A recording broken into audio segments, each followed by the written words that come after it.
जय हिंद। दोस्तों, आज हम गांधी दर्शन की बात करेंगे और देखेंगे कि गांधी के जन्म से लेकर 1948 तक, 30 जनवरी 1948 तक आखिर गांधी का इतिहास क्या रहा है।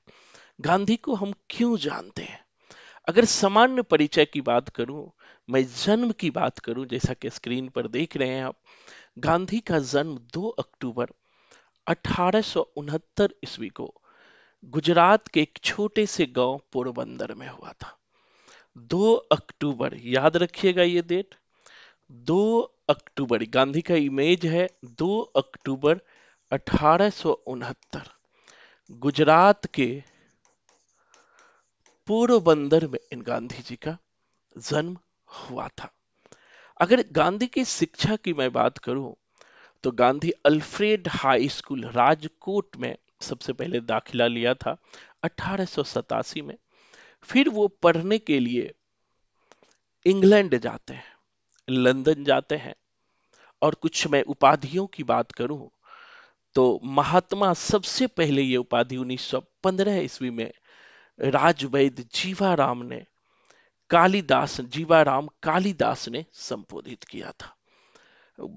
गुजराती लोग जो थे, गांधी को बापू के नाम से पुकारते थे।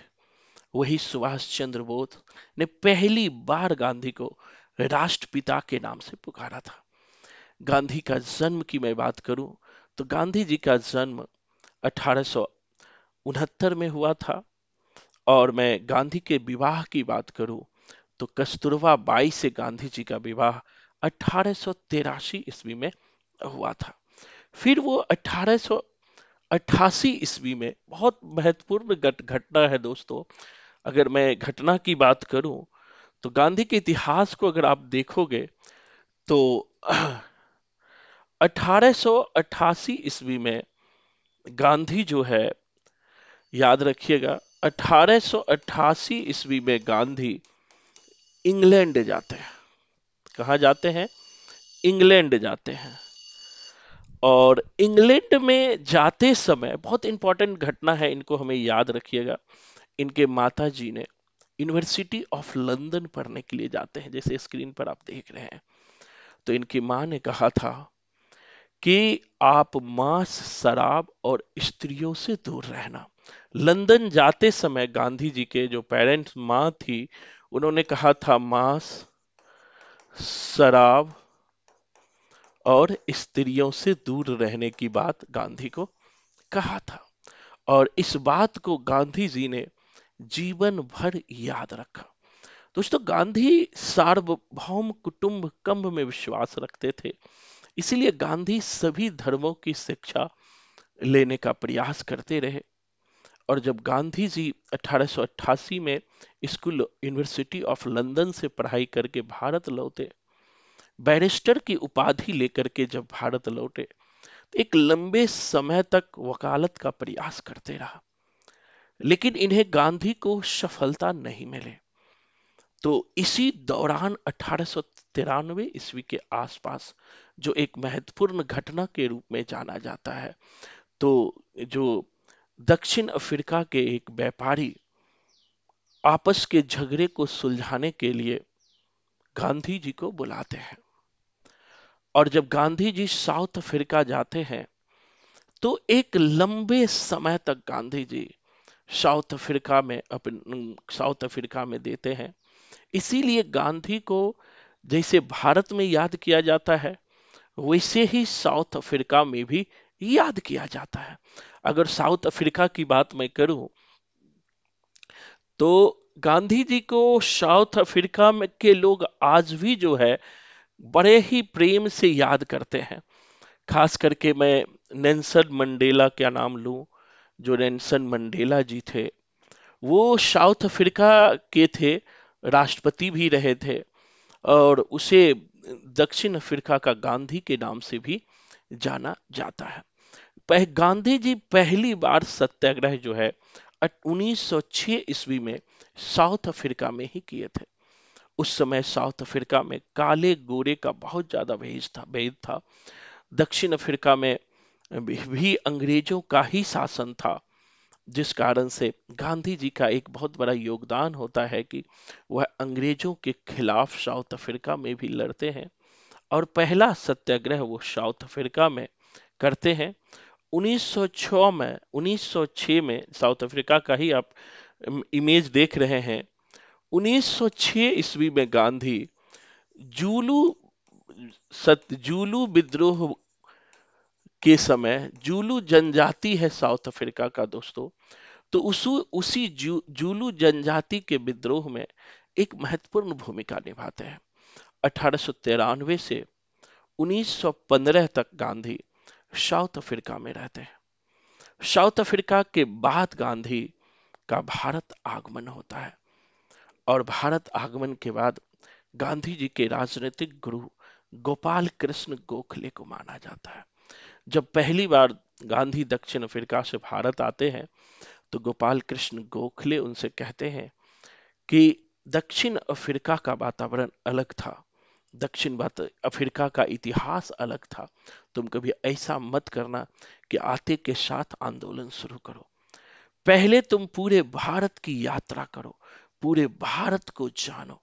इसलिए 1915 से 1917 तक, 1915 से लेकर के 1917 तक गांधी का एक बहुत बड़ा अभियान चलता है भारत दर्शन का, और वो पूरे भारत की यात्रा करते हैं। इसी यात्रा के दौरान भारत के कल्चर को समझते हैं, रीति रिवाज को समझते हैं, परंपरा को समझते हैं। और ये कहा जाता है कि जो इंडियन नेशनल कांग्रेस थी, भारतीय राष्ट्रीय कांग्रेस, जिसकी स्थापना 1885 में हुई थी, वो शहरी वर्ग तक ही सीमित था, लेकिन गांधी ने इसे गांव गांव तक जोड़ दिया, आदमी आदमी तक इस आंदोलन को जोड़ा। और पहली बार 1916 के लखनऊ अधिवेशन होते हैं, जिस अधिवेशन में प्रेमचंद्र जैसे कथाकार भी गांधी से मिलने का प्रयास करते हैं लेकिन मिल नहीं पाते हैं। उसी समय राजकुमार शुक्ल के कहने पर 1917 में गांधी चंपारण जाते हैं, और चंपारण में जो है तिनकठिया व्यवस्था थी। इन तिनकठिया व्यवस्था के द्वारा जो नीलहे अंग्रेज थे वो आम किसानों का शोषण करते थे, तो उसके खिलाफ गांधी ने एक लंबा आंदोलन चलाया और उसमें सफलता प्राप्त की। चंपारण सत्याग्रह ने गांधी को एक तरह से पॉपुलर बना दिया। फिर आगे खेड़ा आंदोलन हुआ 1918 में। खेड़ा गुजरात में है। 1918 का जो आंदोलन है, खेड़ा आंदोलन, ये भी बहुत फेमस है, पूछा भी जाता है। और यहाँ पे खेड़ा के किसानों ने गांधी को बुलाया था और ये बात कही थी कि यहाँ पर जो है शोषण हो रहा है, तो उन शोषण के खिलाफ गांधी आवाज उठाए और खेड़ा सत्याग्रह में भी सक्सेस हुए। फिर गांधी जो है अहमदाबाद मिल की घटना आई 1918 में ही। अहमदाबाद मिल की घटना जिसमें कि सर्वहारा लोग जो थे उनका शोषण हो रहा था, मिल मजदूरों का शोषण हो रहा था, इनके खिलाफ गांधी की अहम भूमिका रही है। तो इन सबके कारण इन तीन सत्याग्रह ने, चाहे वो चंपारण सत्याग्रह हो, खेड़ा सत्याग्रह हो या फिर अहमदाबाद मिल की घटना हो, गांधी को पॉपुलर बना दिया। धीरे धीरे इसी बीच जो है 1919 में बहुत फेमस घटना है दोस्तों, याद रखिएगा कि इसी बीच जो है 1919 में जालियांवाला बाग हत्याकांड होता है। 1919 का घटना बहुत ही फेमस है क्योंकि इसी बीच जालियांवाला बाग हत्याकांड होता है और बहुत सारे भारतीय को एक छोटे से एरिया में जो वो धरना प्रदर्शन कर रहे होते हैं उस पर जनरल डायर गोली चलाता है और बहुत सारे पंजाब के किसान आम लोग मारे जाते हैं। इससे गांधी बड़े कुपित होते हैं, दुखित होते हैं। ये लोग जो आर्म्स एक्ट के विरोध में आंदोलन कर रहे थे, गांधी जी को जो अंग्रेजों ने उपाधि दी उनको भी गांधी लौटा देते हैं। आगे गांधी इसी को ध्यान में रखकर असहयोग आंदोलन चलाते हैं। जालियांवाला बाग हत्याकांड के गुस्से में, जालियांवाला बाग हत्याकांड के विरोध में ही गांधी जी जो है असहयोग आंदोलन चलाते हैं। तो ये चीज आपको ध्यान में रखना है कि जालियांवाला बाग हत्याकांड के विरोध में ही गांधी असहयोग आंदोलन चलाते हैं। कब असहयोग आंदोलन चलाते हैं? तो याद रखना, 1920 में। 2 साल तक, 1922 तक यह आंदोलन कंटिन्यू चलता है। लेकिन 5 फरवरी 1922 को जो है चौरा चौरी कांड हो जाता है। चौरा चौरी कांड, जिसके कारण जो है 15-20 सिपाही को थाने में जिंदा जला दिया जाता है, जिसके कारण गांधी आंदोलन को वापस ले लेते हैं। गांधी का सबसे महत्वपूर्ण आंदोलन जो है, उनकी मैं चर्चा करूंगा, वह था दांडी मार्च। अगर मैं दांडी मार्च की बात करूं, गांधी का सबसे महत्वपूर्ण आंदोलन के रूप में जाना जाता है दांडी मार्च।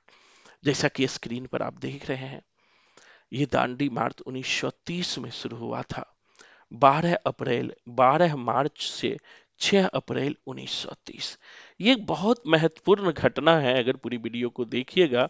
12 मार्च से 6 अप्रैल 1930। कहा जाता है कि ये दांडी मार्च साधारण मार्च नहीं था। दांडी मार्च की शुरुआत गांधी ने नमक सत्याग्रह के विरोध में किया था।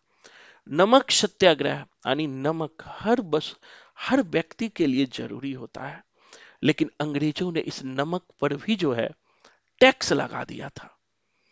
इसीलिए जो है गांधी जी ने नमक सत्याग्रह किया और पूरे भारत में मात्र 72 व्यक्तियों के साथ शुरू किया था।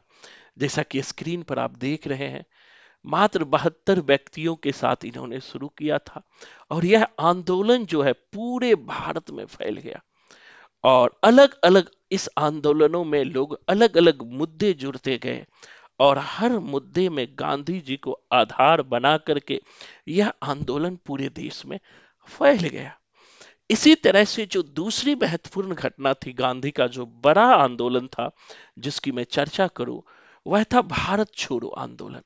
भारत छोड़ो आंदोलन जो दोस्तों था, वह बहुत ही इंपॉर्टेंट आंदोलन था। भारत छोड़ो आंदोलन यह 1942 के आंदोलन के नाम से जाना जाता है और यह घटना काफी महत्वपूर्ण था। भारत छोड़ो आंदोलन, जिसे हम क्विट इंडिया मूवमेंट कहते हैं, क्योंकि गांधी इनसे पहले ही जो अंग्रेजों ने क्या किया था कि द्वितीय विश्व युद्ध में 1939 से 45 तक जो द्वितीय विश्व युद्ध चला था, इस द्वितीय विश्व युद्ध में गांधी से या पूरे कांग्रेस से या भारत से अनुमति लिए बिना ही भारतीय सेनाओं को अंग्रेजों ने अपने पक्ष में लड़ाई में भेजना शुरू कर दिया। इससे गांधी बहुत कुपित हुए और गांधी ने कहा भारत छोड़ो आंदोलन चला दिया। और 8 मार्च 1942 की घटना बहुत ही महत्वपूर्ण है, जिसमें गांधी ने इसी आंदोलन में करो या मरो का नारा दिया। करो या मरो, करो या मरो का नारा दिया। 9 अगस्त 42 को भारत छोड़ो आंदोलन की शुरुआत हो गई। 9 अगस्त 9 अगस्त 1942 को भारत छोड़ो आंदोलन की शुरुआत हो गई, जैसा स्क्रीन पर आप देख रहे हैं। और देखते ही यह आंदोलन पूरे भारत में फैल गया और एक ऐसा आंदोलन बना ये कि अब अंग्रेज समझ चुके थे कि अब हम भारत में नहीं रह सकते हैं और हमें भारत छोड़ना पड़ेगा। और वाकई अंग्रेज को भारत छोड़ना पड़ा। 30 जनवरी 1948 में दिल्ली में ही प्रार्थना सभा में जाते हुए नाथूराम गोडसे ने गांधी को गोली मार दी और राम राम कहते हुए गांधी चले गए। लेकिन गांधी का दर्शन, गांधी का सोच आज भी जिंदा है।